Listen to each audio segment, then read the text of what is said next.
سورۃ الذاریات تلاوت کی گئی۔ اس سورہ مبارکہ میں 60 آیات ہیں اور 3 رکوع ہیں، اور یہ سورہ مبارکہ مکی صورتوں میں سے ہے۔ اللہ تبارک و تعالی نے 5 قسم کی ہواؤں کی قسم کھا کر بڑے زوردار طریقے سے اعلان فرمایا ہے، انما توعدون لصادق وان الدین لواقع۔ اللہ تبارک و تعالی کے سارے وعدے سچے ہیں اور قیامت ضرور قائم ہوگی، اس میں کوئی شک نہیں ہے۔ فرمایا کہ انکم لفی قول مختلف، یہ جو کافر لوگ ہیں ان کی باتیں روزانہ بدلتی رہتی ہیں۔ نبی پاک صلی اللہ علیہ وسلم کے بارے میں بھی ان کی باتیں مختلف، قیامت کے دن کے بارے میں بھی ان کی باتیں مختلف، قرآن پاک کے بارے میں بھی کبھی کیا کہتے ہیں اور کبھی کیا کہتے ہیں، ان کی کوئی ایک بات تو ہے نہیں۔ بہرحال یسألون ایان یوم الدین، فرمایا یہ لوگ آپ سے پوچھتے ہیں قیامت کا دن کب قائم ہوگا۔ فرمایا کہ قیامت کا دن تو آنے والا ہے، اور وہاں اللہ تعالی نے جہنم کو بھی تیار کیا ہوا ہے، اور اہل ایمان کے لیے جنت بھی ہے۔ پھر اللہ تعالی نے اہل ایمان کی کچھ خصوصیات ذکر فرما دی۔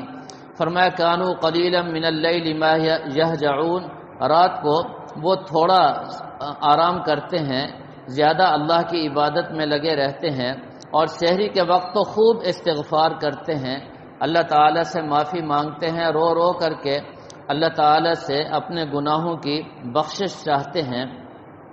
فرمایا کہ کل قیامت کے دن لوگوں سے ان کے مالوں کے بارے میں پوچھا جائے گا کہ سائلین اور محروم لوگ جو ہیں ان پر انہوں نے کتنا خرچ کیا۔ فرمایا کہ پھر اللہ تعالی نے مختلف نشانیاں اور علامات بھی اس کائنات میں پیدا فرما دی ہیں۔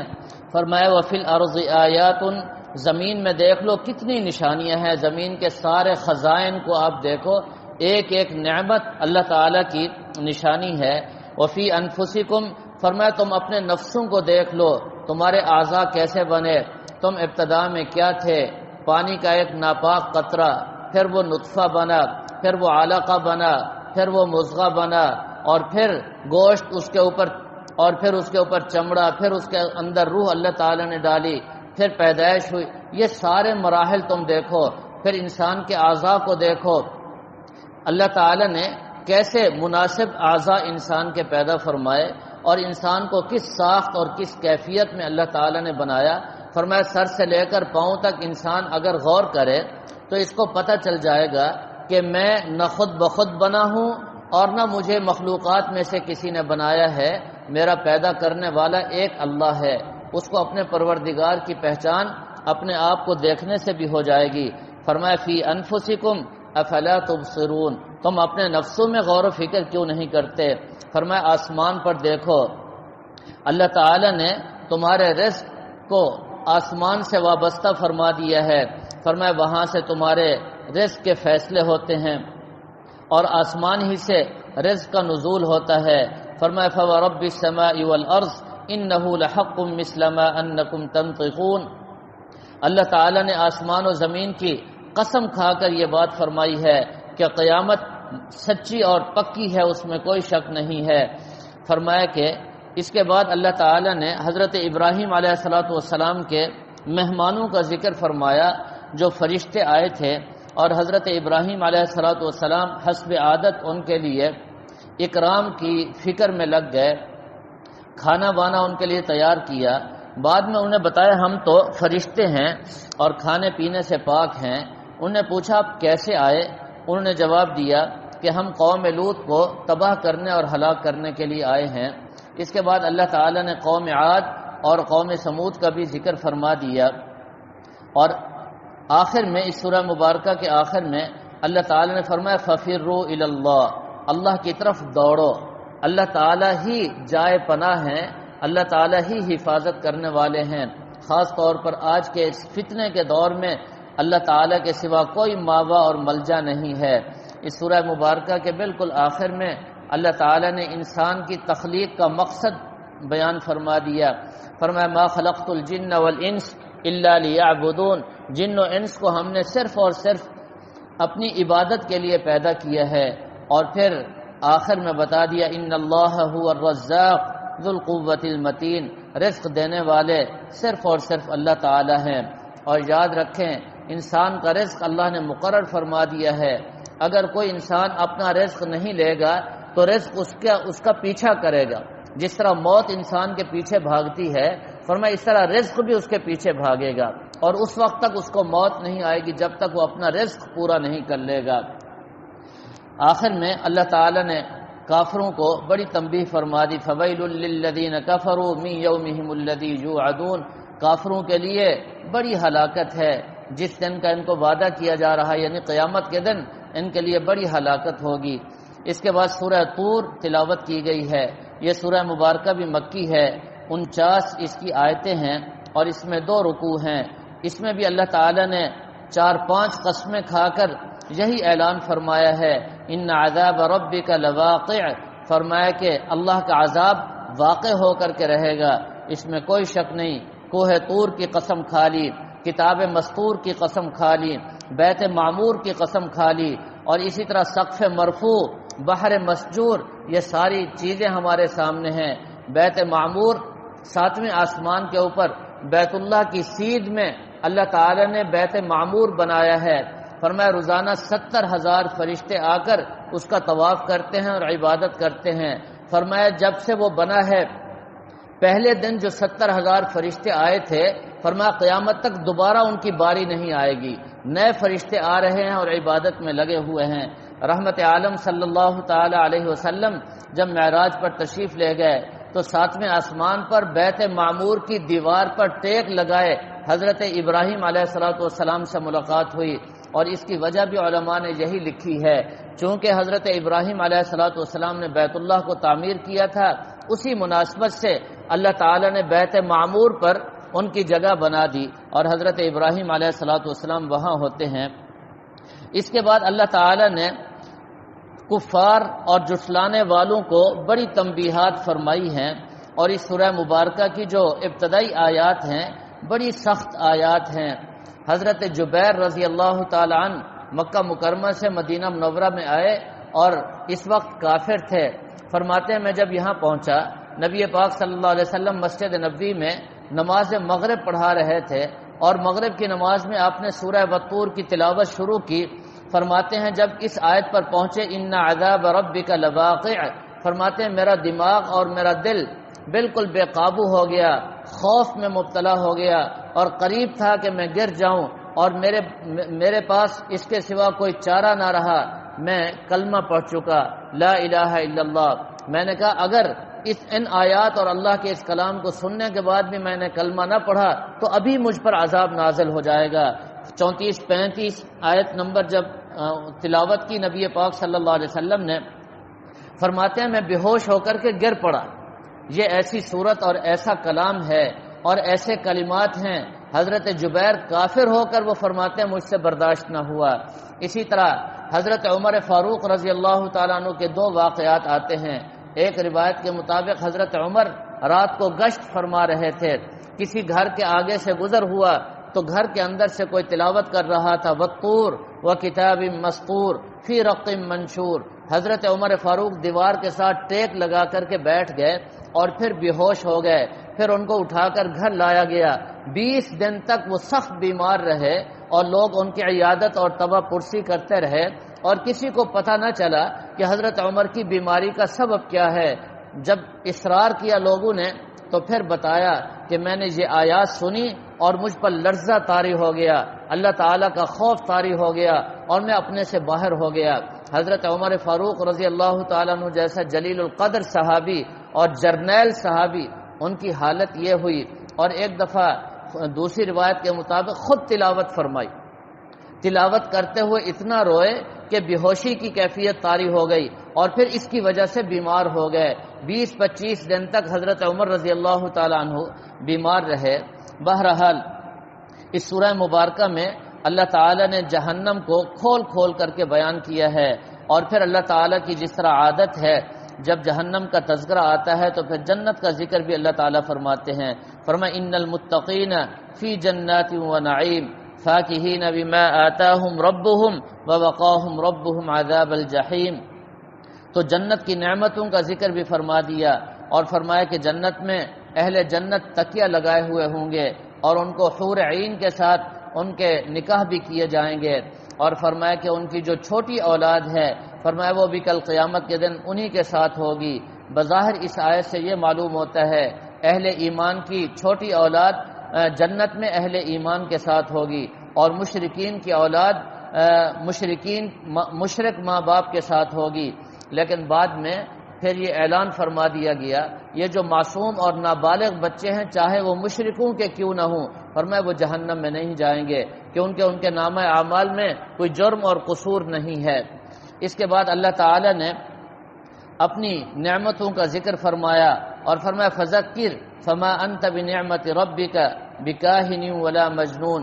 لوگوں اچھی طرح سمجھ لو جو میں نے آپ کو نبی پاک صلی اللہ علیہ وسلم کی صورت میں نعمت عطا فرمائی، یا اس قرآن پاک کی صورت میں فرمایا کہ نبی پاک صلی اللہ علیہ وسلم کاہن بھی نہیں ہے، مجنون بھی نہیں ہے۔ جس طرح شروع میں آپ نے سنا کہ کبھی کیا کہتے تھے، کبھی کہتے تھے شاعر، کبھی کہتے تھے ساحر، اور کبھی کہتے تھے مجنون، ایک بات پر وہ نہیں ٹھہرتے تھے۔ تو اللہ تعالی نے بڑے زوردار انداز سے فرما دیا نبی پاک صلی اللہ علیہ وسلم نہ کاہن ہیں اور نہ مجنون ہیں نہ شاعر ہیں، وہ تو اللہ کا کلام تمہیں پڑھ پڑھ کے سناتے ہیں۔ اس سورہ مبارکہ کے آخر میں اللہ تعالی نے فرمایا وَمِنَ اللَّيْلِ فَسَبِّحْهُ وَإِدْبَارَ النُّجُومِ۔ اس آیت مبارکہ کی تفسیر میں اور اس سے جو پچھلی آیت ہے فرمایا وَاصْبِرْ لِحُكْمِ رَبِّكَ فَإِنَّكَ بِأَعْيُنِنَا وَسَبِّحْ بِحَمْدِ رَبِّكَ حِينَ تَقُومُ۔ اے میرے محبوب پیغمبر آپ اپنے رب کے حکم پر صبر کیجئے، پیغام پہنچاتے رہیے۔ فَإِنَّكَ بِأَعْيُنِنَا، آپ تو ہماری آنکھوں میں ہیں، ہماری آنکھوں میں یعنی ہمارے سامنے میں دیکھ رہا ہوں۔ اللہ تعالیٰ فرمایا یہ آپ کو کچھ بھی نہیں بگاڑ سکتے، جو اللہ کی نظروں میں ہے اس کا کون کچھ بگاڑ سکتا ہے۔ فرمایا فَإِنَّكَ بِأَعْيُنِنَا، آگے فرمایا وَسَبِّحْ بِحَمْدِ رَبِّكَ حِينَ تَقُومُ۔ جب آپ بیدار ہوں تو اللہ تعالیٰ کی تسبیح بھی کیجئے اور حمد بھی کیجئے۔ حدیث شریف میں آتا ہے جو شخص صبح بیدار ہو اور نیند سے اٹھ کر سب سے پہلے یہ کلمات پڑھے لا الہ الا اللہ وحدہ لا شریک لہ لہ الملک ولہ الحمد وہو علی کل شیء قدیر سبحان اللہ والحمد للہ ولا الہ الا اللہ واللہ اکبر ولا حول ولا قوة الا باللہ۔ فرمائے اس کے بعد اٹھ کر وہ وضو کرے، اور وضو کرنے کے بعد نماز پڑھے، اللہ تعالیٰ اس کی نماز بھی قبول فرمائیں گے، اور جو دعا مانگے گا اللہ اس کی دعا بھی قبول فرمائیں گے، کوئی چیز رد نہیں ہوگی۔ اس آیت مبارکہ میں فرمایا جب اٹھو تو سب سے پہلے یہ کلمات، وضو کرنے سے بھی پہلے ان کلمات کو پڑھنا چاہیے۔ فرمایا وَمِنَ اللَّيْلِ فَسَبِّحْهُ، رات کے وقت بھی اللہ تعالیٰ کی تسبیح اور تحمید جاری رہنی چاہیے۔ اس کے بعد اللہ تعالیٰ نے سورہ نجم شروع فرمائی۔ سورہ نجم میں 62 آیات ہیں اور 3 رکوع ہیں۔ یہ سورہ مبارکہ بھی مکی ہے۔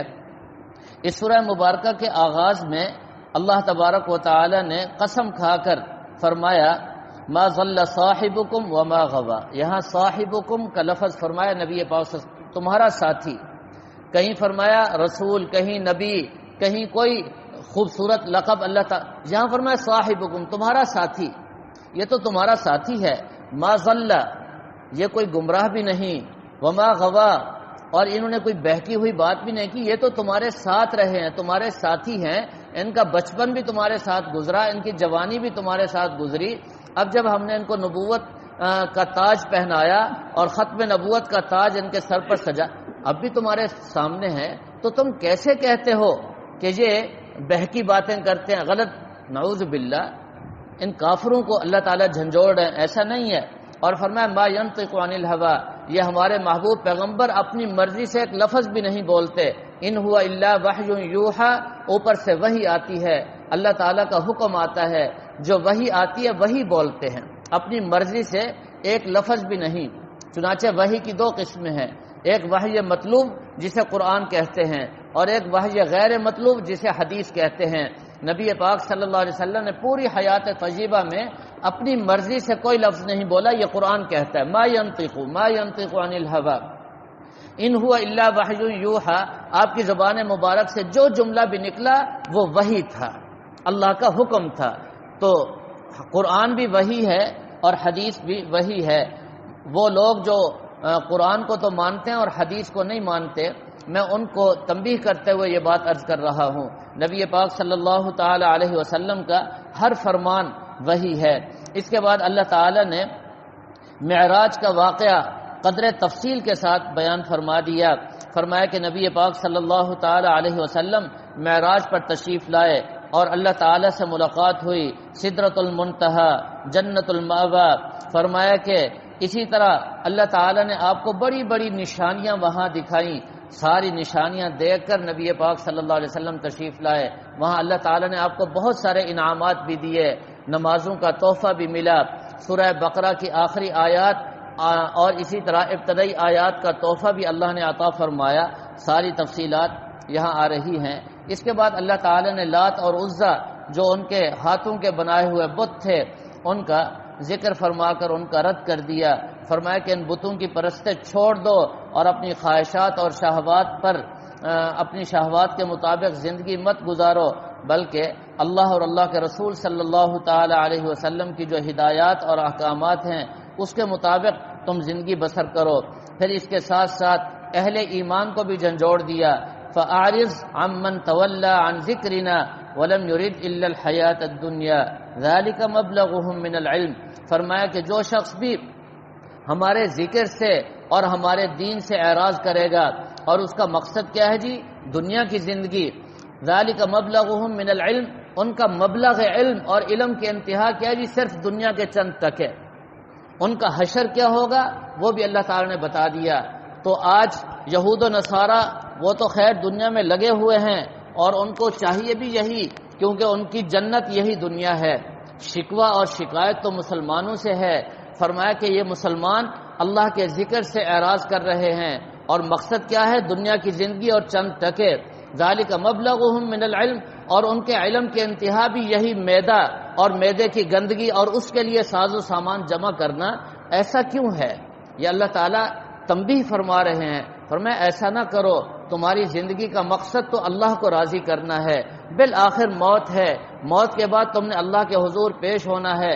کیا جواب دو گے؟ لا تزر وازرۃ وزر اخری۔ فرمایا کہ کوئی کسی کا بوجھ نہیں اٹھائے گا، ہر کسی کا اپنا عمل اس کو نفع دے گا۔ الیس للانسان الا ما سعى، جو انسان کما کر کے لائے گا، محنت کر کے لائے گا، اسی کے مطابق اس کو وہاں اجر اور بدلہ ملے گا، کسی اور کا کوئی ثواب اس کو نہیں ملے گا۔ یہاں پر یہ بات تو ذہن نشین فرما لے، عقائد اور بنیادی اعمال تو انسان کو اپنے نفع دیں گے، البتہ کوئی مسلمان ہے، اہل ایمان میں سے ہے، اس کے لیے ایصال ثواب کر دیا، صدقہ کر دیا، وہ دیگر آیات اور احادیث سے بہرحال ثابت ہے۔ تو ان آیات مبارکہ میں یہی تنبیہ ہے کہ اپنی اولادوں کو صرف دنیا کا علم، وہ بھی چند ٹکوں کے لیے اور دنیا کے کھانے پینے کے لیے دے کر یوں سمجھنا کہ ہم نے بڑی کامیابی حاصل، ایسا نہیں ہونا چاہیے، بلکہ اپنے بچوں کو دین سکھائیں، دین پڑھائیں۔ بچے تو ظاہر اس ماحول میں بگڑیں گے، ان کی ہر وقت تربیت اور نگرانی کرنی ہے، ان کو نیکی پر لانا، وہ گناہ کی طرف خود بخود چلیں گے۔ اگر آپ بھی ان کی تائید اور ان کی حمایت میں لگ جائیں گے تو وہ اور زیادہ بگڑ جائیں گے۔ آپ ان کو نیکی کی طرف، ہر وقت نیکی کی طرف لائیں۔ اس ماحول اور معاشرے کی وجہ سے گندگی تو پہلے سے موجود ہے، حق یہ ہے کہ ان کو نیکی اور تقوی کی طرف لانا چاہیے۔ اس کے بعد اللہ تعالیٰ نے واضح طور پر فرما دیا، یجتنبون کبائر الاسم والفواحش، بڑے اور چھوٹے گناہ اور جتنے بھی فواحش اور منکرات ہیں ان سے بچنا چاہیے۔ اور یہ بات یاد رکھیں، ان ربک واسع المغفرہ، اللہ تعالیٰ کی مغفرت بڑی وسیع ہے۔ اس سورہ مبارکہ میں اللہ تبارک و تعالی نے ظالم اور کافر لوگوں کو بڑا جھنجھوڑا ہے، اور اس سورہ مبارکہ کے آخر میں سجدہ ہے۔ حدیث شریف میں آتا ہے سب سے پہلا سجدہ جو نازل ہوا وہ یہی تھا۔ نبی پاک صلی اللہ علیہ وسلم پر جب یہ سورہ مبارکہ نازل ہوئی تو اس وقت ایک مجلس اور اجتماع میں آپ تشریف فرما تھے، جس میں بہت سارے مسلمان بھی تھے اور بہت ساری تعداد مشرکین کی بھی تھی۔ نبی پاک صلی اللہ علیہ وسلم نے جب یہ آیات تلاوت کی اور تلاوت کرنے کے بعد آپ نے سجدہ فرمایا، تو مسلمان تھے، وہ تو سجدے میں چلے گئے، جتنے بھی مشرک بیٹھے ہوئے تھے ان میں سے کوئی ایک بھی ایسا نہیں تھا سوائے ایک کے جو رہ سکے، وہ بھی سجدے میں شریک ہو گئے، ایسا اثر ہوا۔ صرف ایک مشرک ایسا تھا، اس نے نیچے سے مٹی اٹھائی اور ماتھے پر لگا دی اور کہا جی ہمیں اتنا کافی ہے۔ حدیث میں آتا ہے، حضرت عبداللہ ابن مسعود رضی اللہ تعالیٰ عنہ فرماتے ہیں، جس کافر نے سجدہ نہیں کیا تھا میں نے اپنی آنکھوں سے دیکھا، وہ کفر کی حالت میں مرا ہوا تھا اور ذلیل ہو کر پڑا ہوا تھا، کوئی اس کو پوچھنے والا نہیں تھا۔ اور اللہ کی قدرت دیکھیے، باقی جتنے مشرک بیٹھے ہوئے تھے انہوں نے نبی پاک صلی اللہ علیہ وسلم کے ساتھ سجدہ کیا، اللہ نے ان کے سجدے کو ایسا قبول کیا کہ ہر ایک مشرک کو ایمان کی دولت ملی، وہ سارے کے سارے مسلمان ہوئے۔ اس کے بعد اللہ تعالی نے سورہ قمر نازل فرمائی۔ سورہ قمر یہ بھی مکی صورتوں میں سے ہے، اس کی 55 آیات اور اس میں 3 رکوع ہیں۔ اس میں اقتربت الساعہ، قیامت بالکل قریب آ چکی، نبی پاک صلی اللہ علیہ وسلم کے بعد اب کسی نبی نے نہیں آنا۔ آپ صلی اللہ علیہ وسلم نے فرمایا مجھ میں اور قیامت میں بس اتنا فاصلہ ہے جیسے ان 2 انگلیوں کے درمیان ہے۔ اس کے بعد شق قمر کا معجزہ اس سورہ مبارکہ میں خصوصی طور پر ذکر کیا گیا ہے۔ حدیث شریف میں آتا ہے کئی صحابہ کرام نے بھی اس معجزے کا مشاہدہ کیا، حضرت عبداللہ ابن عباس بھی ان میں شامل تھے۔ مینا کے مقام پر نبی پاک صلی اللہ علیہ وسلم تشریف فرما تھے اور کئی مشرک اور قریش مکہ آئے اور آ کر کے نبوت کی دلیل مانگی اور منہ مانگا معجزہ طلب کیا اور یہ اقرار کیا کہ اگر آپ اس چاند کے 2 ٹکڑے کر دیں تو ہم فوراً مسلمان ہو جائیں گے۔ نبی پاک صلی اللہ علیہ وسلم نے انگلی سے اشارہ فرمایا، چاند 2 ٹکڑے ہو کر نیچے گر گیا اور پھر نبی پاک صلی اللہ علیہ وسلم نے ان کو فرمایا ہاں بھائی معجزہ تو آ گیا، اب کیا خیال ہے؟ تو کہنے لگے ہمارا تو خیال تھا کہ آپ کا جادو زمین پر چلتا ہے، آج تو پتہ چلا کہ آپ بڑے جادوگر ہو گئے، اوپر بھی آپ کا جادو چلنے لگ گیا۔ پھر کہنے لگے ہم اس وقت تک آپ کی بات کو نہیں مانیں گے جب تک ہم دور دراز سے آنے والے قافلوں سے نہ پوچھ لیں۔ یہ تو یوں لگتا ہے کہ بس یہاں ہمیں آپ نے کچھ دکھا دیا، باہر کچھ بھی نہیں ہوا۔ ہم انتظار کریں گے، باہر کے قافلے آئیں گے، ان سے پوچھیں گے، اگر انہوں نے بھی یہ منظر دیکھا ہوگا تو پھر ہم ایمان قبول کریں گے۔ چنانچہ انہوں نے ایمان قبول نہیں کرنا تھا، ان کے دل میں حسد کی آگ تھی اور ضد بھرا ہوا تھا کہ ہماری سرداری اور ہمارا نام کہاں جائے گا۔ چنانچہ باہر کے قافلے آئے اور انہیں آتے ساتھ از خود کہا کہ جی ہم نے تو فلاں رات بڑا عجیب منظر دیکھا کہ چاند 2 ٹکڑے ہوا، نیچے گرا اور تھوڑی دیر کے بعد وہی ٹکڑے دوبارہ اوپر اٹھے اور آپس میں جڑ گئے، یہ منظر ہم نے دیکھا۔ جب ان کی طرف سے بھی شہادت آ گئی تو چونکہ ان کے مقدر میں ایمان نہیں تھا اور انہیں ماننا نہیں تھا تو طرح طرح کی باتیں اس طرح وہ کرنے لگے۔ تو اللہ تعالی نے قریش کو اس صورت میں بڑا سخت جھنجھوڑا ہے۔ کافروں کو فرمایا دیکھو قوم عاد، قوم سمود اور قوم لوط کا ہم نے کیا حشر کیا، تمہارا حشر بھی وہی ہوگا۔ ان کو ایک ایک واقعہ ذکر کر کے بتایا ہے۔ اور یہاں اس سورہ مبارکہ میں فَكَيْفَ كَانَ عَذَابِي وَنُذُرِ، اس آیت مبارکہ کا تکرار کیا ہے اللہ تعالی نے، فَكَيْفَ كَانَ عَذَابِي وَنُذُرِ، كَيْفَ كَانَ عَذَابِي وَنُذُرِ، جیسا کہ آنے والی صورت میں فَبِأَيِّ آلَاءِ رَبِّكُمَا تُكَذِّبَانِ کا تکرار ہے۔ تو یہ تکرار بہت مفید ہے اور اس میں بے شمار فوائد ہیں، میں سورہ رحمان میں آگے چل کر عرض کرتا ہوں۔ اس کے ساتھ ساتھ اس سورہ مبارکہ میں اللہ تعالیٰ نے بار بار یہ بھی فرمایا وَلَقَدْ يَسَّرْنَا الْقُرْآنَ لِلذِّكْرِ فَهَلْ مِن مُدَّكِرٍ، ہم نے قرآن پاک کو آسان بنایا نصیحت کے لیے، ہے کوئی اس کو حاصل کرنے والا؟ آج کل کے لوگوں نے اس جملے سے بڑی عجیب بات سمجھ لی کہ قرآن پاک بڑا آسان ہے، چنانچہ ہمیں کسی استاذ کے پاس جانے کی اور پڑھنے کی ضرورت نہیں، ہم خود سمجھ لیں گے۔ یاد رکھیں اس کا مطلب یہ ہے کہ قرآن پاک حفظ کرنے کے لیے آسان، قرآن پاک نصیحت حاصل کرنے کے لیے آسان۔ نمبر 3، قرآن پاک انتہائی آسان ہے پڑھنے کے لیے۔ دیکھیں دیہاتی لوگ ہیں، اپنی زبان نہیں دوسری زبان ہے، ان کو کچھ بھی نہیں آتا، نہ لکھنا نہ پڑھنا، لیکن قرآن پاک مزے سے پڑھ رہے ہوتے ہیں۔ کوئی دوسری زبان آپ ان کو کہیں وہ پڑھ کے دکھائیں، نہیں پڑھ سکتے، تو اللہ نے اس کو آسان بنا دیا۔ البتہ جو اجتہادی مسائل ہیں، استنباطی مسائل ہیں، احکامات کو اخذ کرنا اور نکالنا ہے، وہ مشکل ہے۔ اس کے لیے 25 اور 35 علوم علماء نے لکھے ہیں، وہ آئیں تو پھر قرآن پاک کے مطالب اور قرآن پاک کے احکامات ناسخ اور منسوخ کا علم ہے، اور اللہ تعالیٰ نے جو نماز، روزہ، عبادات، حج کے اور اسی طرح تجارت کے معاشرتی مسائل ہیں، معاشی مسائل ہیں، ان کو سمجھنا، حل کرنا ہر ایک کے بس میں نہیں ہے۔ ایسا نہیں ہے کہ وہ استاذ کے بغیر اس کو اٹھائیں تو خود فیصلے کرنے لگ جائیں اور خود بھی گمراہ ہوں اور دوسروں کو بھی گمراہ کریں، ایسا نہیں ہے۔ اس کے بعد اللہ تبارک و تعالی نے سورہ رحمان، آج سورہ رحمان تلاوت کی گئی۔ یہ سورہ مبارکہ مدنی ہے اور اس کی 78 آیات ہیں اور 3 اس میں رکوع ہیں۔ اس سورہ مبارکہ کا آغاز اللہ تعالیٰ کے ایک خاص نام سے ہے اور خاص صفت سے ہے، اور وہ ہے الرحمن۔ ذرا غور کیجئے، اللہ تعالیٰ نے اس میں 31 مرتبہ فَبِأَيِّ آلَاءِ رَبِّكُمَا تُكَذِّبَانِ کے الفاظ ذکر فرمائے ہیں، بار بار تکرار کیا ہے اس کا۔ ہر ایک نئی نعمت کے ساتھ اللہ تعالیٰ نے فرمایا میری اس نعمت کو کب تک تم جھٹلاؤ گے، کیسے جھٹلاؤ گے۔ یہ اللہ تعالیٰ کی طرف سے بڑا عجیب اسلوب ہے۔ اب ذرا غور کیجئے، اس سورہ مبارکہ کا آغاز الرحمن سے، اس کے بعد فرمایا کہ سب سے پہلی صفت علم القرآن، اللہ نے تمہیں قرآن کا علم دیا۔ اس کے بعد فرمایا خلق الانسان، انسان کو پیدا کیا۔ اس کے بعد فرمایا علمہ البیان، انسان کو بولنا سکھایا۔ یہ کیسی ترتیب ہے؟ سب سے پہلے انسان پیدا ہوتا ہے، پھر بولنا سیکھتا ہے، پھر قرآن پڑھتا ہے نا، لیکن اللہ نے اس کو الٹ فرما دیا، علم القرآن، قرآن کا علم حاصل کرتا ہے، پھر پیدا ہوتا ہے، پھر بولتا ہے۔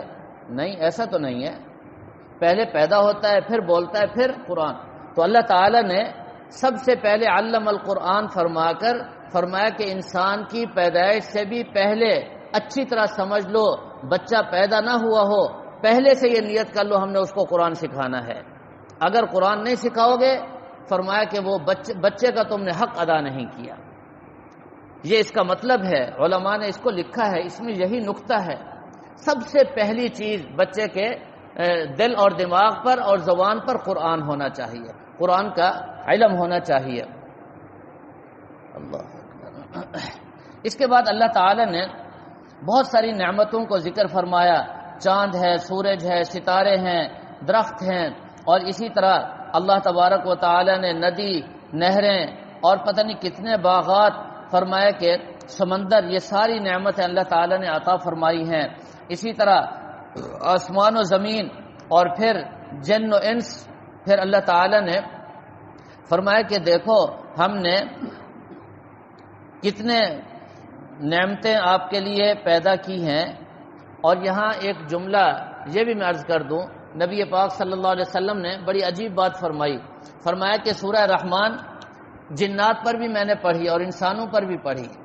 فرمایا جنات پر اس کا اثر زیادہ ہوا انسانوں سے، حالانکہ انسان کی عقل زیادہ ہے۔ آپ نے فرمایا کہ جب میں نے جنات پر اس کی تلاوت کی تو جنات فوراً کہنے لگے لا بشیء من نعمک ربنا نکذب فلک الحمد، اے اللہ یہ ساری تیری نعمتیں ہیں، تو نے ہی ساری نعمتیں عطا فرمائی ہیں، ہم اے ہمارے پروردگار ہم ان میں سے کسی ایک کو بھی نہیں جھٹلاتے اور تیرا شکر ادا کرتے ہیں، تیرا ہی شکر ادا کرتے ہیں۔ ایک ایک نعمت پر اللہ تعالیٰ کا شکر ادا کرتے رہنا چاہیے۔ اس کے بعد اللہ تعالیٰ نے فرمایا وَلِمَنْ خَافَ مَقَامَ رَبِّهِ جَنَّتَانِ، اہل ایمان کا ذکر بھی فرما دیا اور مجرمین کا ذکر بھی فرما دیا۔ مجرمین کے لیے فرمایا هَذِهِ جہنم، ان کے لیے جہنم ہے، الَّتِي يُكَذِّبُ بِهَا الْمُجْرِمُونَ۔ اور پھر اہل ایمان کے لیے فرمایا کہ باغات ہیں، حور و قصور ہیں اور بڑی نعمتیں ہیں، اللہ تعالیٰ ان کو آخرت میں اور دنیا میں بھی بڑی نعمتوں سے نوازیں گے۔ اس سورہ مبارکہ کا اختتام فرمایا تبارک اسم ربک ذی الجلال والاکرام، فرمایا کہ بڑا بابرکت ہے تیرے رب کا اسم جو جلال اور اکرام والے ہیں۔ اس اسم سے مراد کیا ہے؟ علماء لکھتے ہیں الرحمن، جو اس سورہ مبارکہ کا پہلا جملہ ہے وہی مراد ہے اس سے۔ اس کے بعد سورۃ الواقعہ تلاوت کی گئی۔ یہ سورہ مبارکہ مکی ہے، 96 اس کی آیات ہیں اور اس میں 3 رکوع ہیں۔ اس میں اللہ تبارک و تعالی نے بڑے زوردار انداز میں فرمایا قیامت واقع ہونے والی ہے، یوں سمجھو کہ واقع ہو چکی ہے، اور وہاں کیا ہوگا؟ فرمایا کہ کافروں کا حشر کیا ہوگا، اہل ایمان کس حالت میں ہوں گے۔ اللہ تعالی نے 3 جماعتوں کا ذکر فرما دیا، فرمایا کہ ایک اصحاب اصحاب میمنہ ہوں گے اور ایک اصحاب مشأمہ ہوں گے. فرمایا کہ ایک دائیں ہاتھ والے ایک بائیں ہاتھ والے، ایک عام مسلمان اور ایک کافر، اور تیسرا گروہ والسابقون السابقون یعنی صحابہ کرام یا اس سے مراد انبیاء کرام علیہم الصلوۃ والسلام جو اونچے درجے کے اہل ایمان ہوں گے. ظاہر ہے ان کا مقام بھی اونچا ہوگا. ان تین گروہوں کا تذکرہ فرمانے کے بعد پھر اللہ تعالی نے فرمایا کہ اہل ایمان کو کون کون سی نعمتیں وہاں ملیں گی اور جہنمیوں کو جہنم میں کیسے عذاب دیا جائے گا. اس سورہ مبارکہ میں اللہ تبارک و تعالی نے بار بار ایک سوال کیا ہے، اَأَنْتُمْ تَخْلُقُونَهُ أَمْ نَحْنُ الْخَالِقُونَ، تم نے پیدا کیا یا ہم نے کیا؟ فرمایا کہ اَأَنْتُمْ تَزْرَعُونَهُ أَمْ نَحْنُ الزَّارِعُونَ، یہ کاشت کھیتی باڑی یہ پھلوں کو اور پودوں کو تم کرتے ہو یا ہم اگاتے ہیں؟ یہ بڑا عجیب اسلوب ہے اللہ تعالیٰ کا. دیکھو اللہ تعالیٰ فرماتے ہیں ایک دانے سے درخت پیدا کرنا یہ اللہ تعالیٰ کا کام ہے.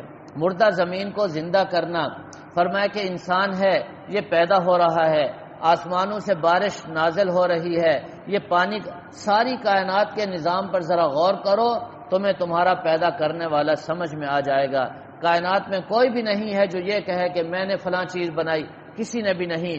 اللہ تبارک و تعالی نے ساری کائنات کو بنایا. اس سورہ مبارکہ میں اللہ تعالی نے سب سے بڑی قسم کھائی ہے. فرمایا فلا اقسم بمواقع النجوم، فلا اقسم، اللہ تعالیٰ فرماتے ہیں میں قسم کھاتا ہوں ستاروں کی، نجوم ستاروں کی قسم کھاتا ہوں. اور فرمایا انہ لقسم لو تعلمون عظیم، اگر تم جانو تو یہ سب سے بڑی قسم ہے. اللہ تعالیٰ خود فرما رہے ہیں انہ لقسم لو تعلمون عظیم، میں سب سے بڑی چیز کی قسم کھا رہا ہوں. قسم کھا کر بتا کیا رہے ہیں؟ فرمایا انہ لقرآن کریم، یہ قرآن کریم ہے، فی کتاب مکنون، پھر آگے قرآن کا ادب بتا دیا، لا یمسہ الا المطہرون، پاک ہو کر اس کو ہاتھ لگانا، بغیر وضو کے اس کو چھونا بھی نہ، ہاتھ بھی نہ لگانا. اب یہ اتنی بڑی قسم اللہ تعالیٰ نے ستاروں کی کھائی. اب یہ ستارے کیا چیز ہیں؟ اب ذرا غور کریں کتنے ستارے ہیں، اللہ تعالیٰ نے کیسا نظام بنایا ہے.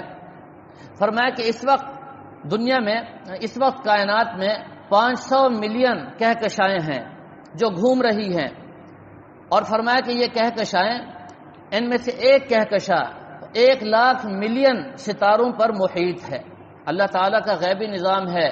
فرمایا یہ ساری کہکشائیں مسلسل گردش کر رہی ہیں، چاند مسلسل گھوم رہا ہے، زمین اپنے محور میں 1000 میل فی گھنٹہ کی رفتار سے یہ گھوم رہی ہے، اور سورج 6,00,000 میل فی گھنٹہ کی رفتار سے گھوم رہا ہے.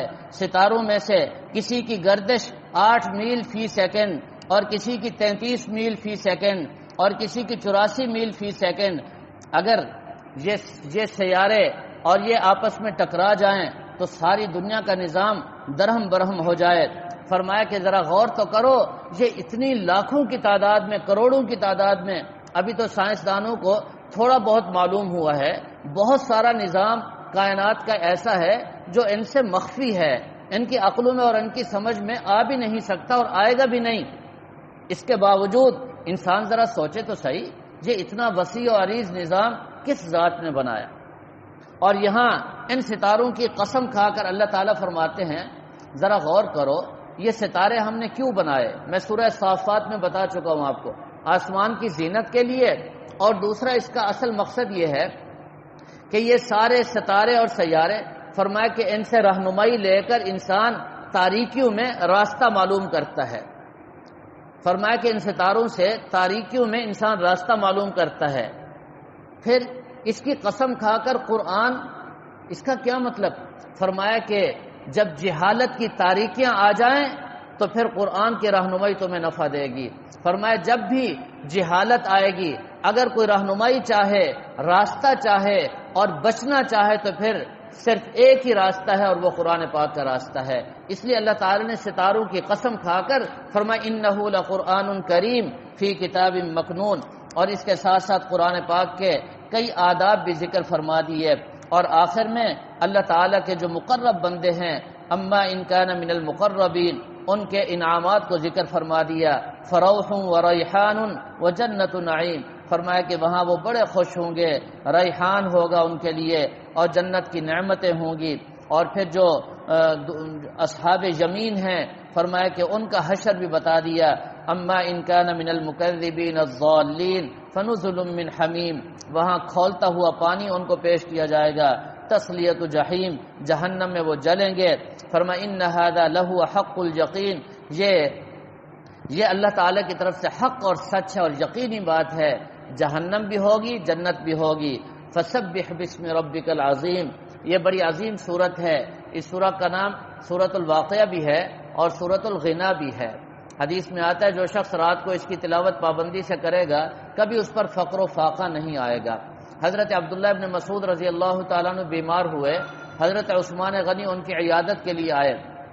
حضرت عثمان غنی رضی اللہ تعالیٰ عنہ نے آ کر پوچھا حضرت خیریت تو ہے، کیا ہوا؟ فرمایا کہ بس بیمار ہوں، میں اللہ کی طرف سے بیمار ہو گیا۔ فرمایا آپ کو کس چیز کی بیماری ہے؟ فرمایا ذنوبی، گناہوں کی وجہ سے بیمار ہوں۔ فرمایا کہ میں طبیب لے آؤں؟ فرمایا کہ طبیب ہی نے تو مجھے بیمار کر رکھا ہے، طبیب ہی نے تو مجھے بیمار کر رکھا ہے۔ ما تشتہی، آپ چاہتے کیا ہیں؟ فرمایا رحمت ربی، مجھے تو اپنے رب کی رحمت چاہیے۔ حضرت عثمان نے فرمایا کہ کچھ ہدیہ دینا چاہتا ہوں۔ فرمایا مجھے ضرورت نہیں ہے، میرے پاس سب کچھ بہت۔ کہا جی آپ کا بیٹا نہیں ہے، بیٹیاں ہیں، آپ کی بیٹیوں کے کام آئے گا۔ فرمایا کہ مجھے بیٹیوں کے لیے بھی کچھ نہیں چاہیے، میں نے اپنی بیٹیوں کو سورہ واقعہ یاد کرا رکھی ہے، وہ روزانہ رات کو پڑھتی ہیں، ان کو دنیا کا 1 ٹکا پیسہ نہیں چاہیے، ان کو تو میں نے غنی اور مالدار کر دیا ہے، سورہ واقعہ ان کو یاد کرا دی، یہ تحفہ میں نے ان کو دے دیا ہے۔ یہ حضرت عبداللہ ابن مسعود رضی اللہ تعالیٰ عنہ کی روایت میں موجود ہے۔ اس کے بعد سورہ حدید تلاوت کی گئی ہے۔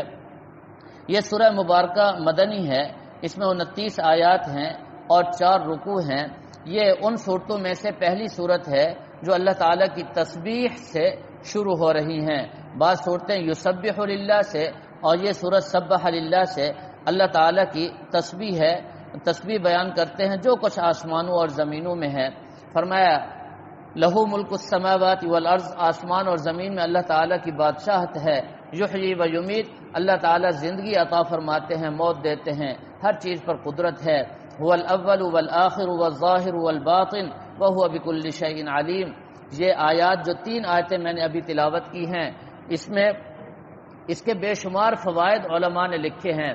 حضرت عبداللہ ابن عباس رضی اللہ تعالیٰ عنہ فرماتے ہیں جس کو وسوسے کی بیماری ہو، اور آج کل یہ بڑی عام ہو رہی ہے، بڑی خطرناک بیماری ہے، فرمایا کہ ان آیات کی تلاوت کرے اس کا وسوسہ ختم ہو جائے گا۔ اسی طرح علماء نے لکھا ہے کسی کو یرکان ہو جاتا ہے، بڑا سخت ہوتا ہے یرکان، فرمایا یرکان کا علاج بے شک کرو تم، یہ جو 3 آیتیں ہیں فرمایا اس کو پڑھ کر اپنے اوپر دم کرو اور پانی پر دم کر کے پلاؤ، انشاءاللہ یرکان باقی نہیں رہے گا، بڑا مجرب عمل ہے۔ اس کے بعد یہ جو وسوسہ ہے یہ بڑی عجیب چیز ہے جی، گناہوں کا وسوسہ اور پھر پانی کا وسوسہ شیطان کی طرف سے ہوتا ہے، تو اس کا علاج میں بھی آپ حضرات کو بتا دیتا ہوں۔ 3 علاج ہیں اس کے، اور تینوں علاج بڑے آسان ہیں۔ جس کو وسوسے کی بیماری ہو آپ اس کو یہ علاج بتائیں، انشاءاللہ یہ صدقہ جاریہ ہوگا آپ کے لیے۔ پہلا علاج حدیث میں آیا ہے، اس کو کہیں جب بھی وسوسہ آئے وہ اعوذ باللہ من الشیطان الرجیم پڑھ لے، اور دوسرا علاج آمنت باللہ ورسلی، یہ کلمہ پڑھ لے، اور تیسرا علاج یہ بھی قرآن اور حدیث سے ثابت ہے، بڑا آسان علاج ہے اور اصل علاج ہے، اس کو ذہن نشین فرما لیں۔ اس کو میں ایک مثال سے سمجھاتا ہوں۔ میں ان کے پاس گیا یا یہ میرے پاس آئے، یہ بھائی کیا نام ہے جی؟ ہاں جی، گل جان صاحب، گل جان صاحب میرے پاس آئے، میں نے ان کا بڑا اکرام کیا، بڑی عزت کی ان کی، اور ان کو بڑی خوبصورت جگہ پہ بٹھایا، بڑا اکرام کیا، کھلایا پلایا۔ اب آپ مجھے بتائیے دوبارہ ان کا دل چاہے گا آنے کو؟ ضرور آئیں گے، میرے ساتھ کام نہیں ہوگا، گزرتے ہوئے بھی ان کا دل چاہے گا کہ وہاں انہوں نے بڑی عزت کی تھی، بڑا احترام کیا تھا، چلو سلام کرتے جاتے ہیں، وہ میرے پاس آ جائیں گے، سلام کر کے جائیں گے۔ اور اگر یہ میرے پاس آئیں اور میں ان کو سلام بھی نہ کروں اور آنکھیں ماتھے پر رکھ لوں اور ان کی بات بھی نہ سنوں، بیٹھنے کا بھی نہ کہوں، پانی بھی نہ پوچھوں، تو میرے پاس آئیں گے پلٹ کر؟ کبھی بھی نہیں آئیں گے۔ اگر میں ان کو توجہ نہ دوں تو میرے پاس نہیں آئیں گے۔ جب کبھی ان کو کام ہوگا تو یہ کھڑے ہو کر کہیں گے جی بندہ تو بڑا عجیب ہے، وہ تو سلام بھی نہیں کرتا، بات بھی نہیں سنتا، اب اس کے پاس کیسے جائیں؟ نہیں جاتے، 10 دفعہ سوچیں گے نہیں جاتے نہیں جاتے۔ فرمایا یہ وسوسہ شیطان ڈالتا ہے، شیطان آتا ہے، ذرا اس کے ساتھ یہی حشر کرو یہ جو دوسرا عمل میں نے بتایا، نہ اس کو دیکھو، نہ اس کی طرف توجہ کرو، نہ دھیان کرو، نہ اس کو کھلاؤ، نہ اس کو پلاؤ، نہ اس کو دل پر بٹھاؤ اور نہ اس کی بات کو سوچو۔ 4 دن اس کے ساتھ یہ سلوک اور رویہ برتو، پھر دیکھو وہ کیسے آتا ہے آپ کے پاس۔ کبھی بھی نہیں آئے گا، کبھی بھی وہ وسوسہ ڈالنے کے لیے نہیں آئے گا۔ وسوسہ تو تب ڈالتا ہے جب آپ اس کی عزت کرتے ہیں، اکرام کرتے ہیں، اس کو دل پہ بٹھاتے اور جگہ دیتے ہیں، اس کو جگہ نہ دیں اور اس کو موقع دکھائیں جب بھی خبردار۔ اور ایک مثال عرض کرتا ہوں، حضرت گنگوہی رحمہ اللہ تعالی نے وضو فرمایا، جب مسجد میں داخل ہوئے تو خیال ہوا کہ بازو نہیں دھلا، دوبارہ جا کے دھو لیا، پھر واپس آئے ایک ہی وضو ہے، پھر خیال آیا وہ یہ جگہ خشک رہ گئی، کہتے ہیں پھر بھی جا کے میں نے دھو لیا، پھر جب میں آیا تو تیسری مرتبہ وسوسہ آیا، تو پھر مجھے پتہ چل گیا، پہلے پتہ نہیں چل رہا تھا، پتہ چل گیا، میں نے موقع دکھایا، میں نے کہا شیطان سن، آج میں بغیر وضو کے نماز پڑھوں گا، آج میں تو کہتا نا وضو نہیں ہوا، آج میں بغیر وضو کے نماز پڑھوں گا۔ فرمایا جب اس کو موقع دکھایا تو پھر آج واپس آئے گا، اور اگر میں چلا جاتا تو بس پھر میری کبھی بھی نماز نہ ہوتی، یہی آنا جانا آنیاں جانیاں ہوتی، اور وضو کے لیے جا رہا ہے پھر وضو ہوتا ہی نہیں۔ تو فرمایا موقع دکھاؤ اس کو، یہ اس کا اصل علاج ہے، یہ علاج کریں گے تو جان چھوٹے گی، یہ علاج نہیں کریں گے تو کبھی بھی جان نہیں چھوٹے گی، جتنی دوائیں کھا لیں۔ کہتے ہیں جی اس کو ڈپریشن ہو گیا، اس کو سلا دو، جی وہ گولیاں کھا کے سلا دیا، سب ختم، وہ اٹھا تو پھر ویسے کا ویسے۔ اصل علاج اس کا یہی ہے۔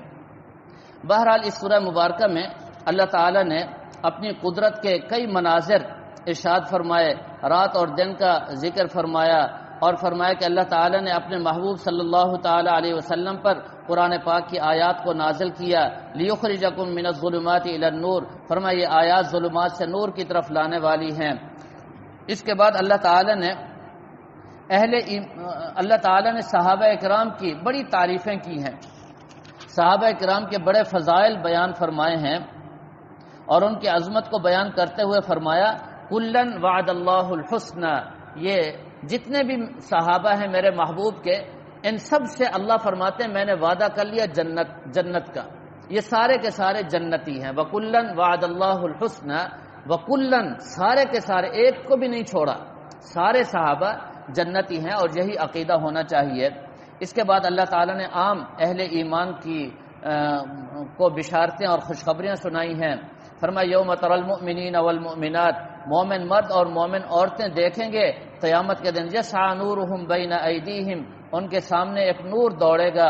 فرمایا بشراکم الیوم جنات، پھر ان کو اس دن بشارت دی جائے گی جنت کی، جس کے نیچے سے نہریں جاری ہوتی چلیں گی۔ ذالک هو الفوز العظیم، فرمایا یہ بہت بڑی کامیابی ہے۔ آپ پڑھ چکے ہیں، حدیث میں آتا ہے یہ نماز کل قیامت کے دن نور اور برہان ہوگی، نماز پڑھیں قیامت کے دن نور نصیب ہوگا۔ فرمایا اہل ایمان کی تو حالت یہ ہے فَلْتَمِسُوا نورا، یہ تو نور کو تلاش کرتے ہیں، جہاں سے بھی نور ملتا ہے اس کو چھوڑتے نہیں ہیں، اعمال صالحہ میں لگے رہتے ہیں۔ اس کے بعد آیت آ گئی الم یأن للذین آمنوا ان تخشع قلوبہم لذکر اللہ، کیا وہ وقت ابھی تک نہیں آیا کہ اللہ کے خوف سے اور اللہ کے ڈر سے ہمارے دل جھک جائیں۔ کتنے بزرگ اولیاء اللہ ایسے ہیں جب یہ آیت انہوں نے سنی اور پڑھی تو اللہ نے ان کی زندگی کو پلٹ دیا، اور وہ نیکی اور تقوی پر آ گئے، تمام گناہوں سے انہوں نے توبہ کر لی۔ اس کے بعد اللہ تعالیٰ نے دنیا کا کھیل تماشا ذکر فرمایا کہ یہ جو مال کی زیادتی ہے، اولاد کی زیادتی ہے، اس پر محض فخر کرنا یہ کوئی کمال کی چیز نہیں ہے، اس کی کوئی حیثیت نہیں ہے۔ فرمایا اصل چیز تو اللہ تعالیٰ کی طرف سے مغفرت ہے اور اللہ تعالیٰ کی رضا ہے، اور فرمایا یہ دنیا تو بس دھوکہ ہی ہے، اس کے پیچھے نہیں چلنا چاہیے۔ فرمایا اچھے لوگ وہ ہیں سابقوا الی مغفرۃ من ربکم، وہ تو دوڑتے ہیں اپنے رب سے مغفرت حاصل کرنے کے لیے اور جنت کو پانے کے لیے۔ فرمایا ما اصاب من مصیبت فی الارض ولا فی انفسکم، فرمایا جو بھی مصیبتیں اور تکلیفیں پہنچتی ہیں وہ گناہوں کی وجہ سے، اور پھر وہ تقدیر میں لکھی ہوئی بھی ہیں، وہ پہنچ کر کے رہیں گی۔ فرمایا کہ مسلمان کی شان کیا ہو، لِكَيْ لَا تَأْسَوْا عَلَى مَا فَاتَكُمْ وَلَا تَفْرَحُوا بِمَا آتَاكُمْ۔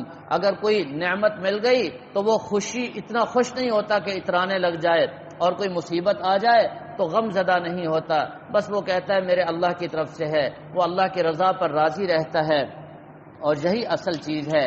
اس سورہ مبارکہ کے آخر میں اللہ تبارک و تعالی نے حضرت نوح اور حضرت ابراہیم علیہ السلام کا ذکر فرمایا اور ان کی اولادوں کا بھی ذکر فرمایا۔ وَأَنزَلْنَا الْحَدِيدَ، سورہ مبارکہ کا نام حدید ہے، اور حدید کا بھی ذکر فرمایا کہ ہم نے حدید کو نازل کیا ہے، یہ آسمان سے آیا ہے۔ فِيهِ بَأْسٌ شَدِيدٌ وَمَنَافِعُ لِلنَّاسِ، فرمایا کہ لوگوں کے لیے بڑے منافع ہیں۔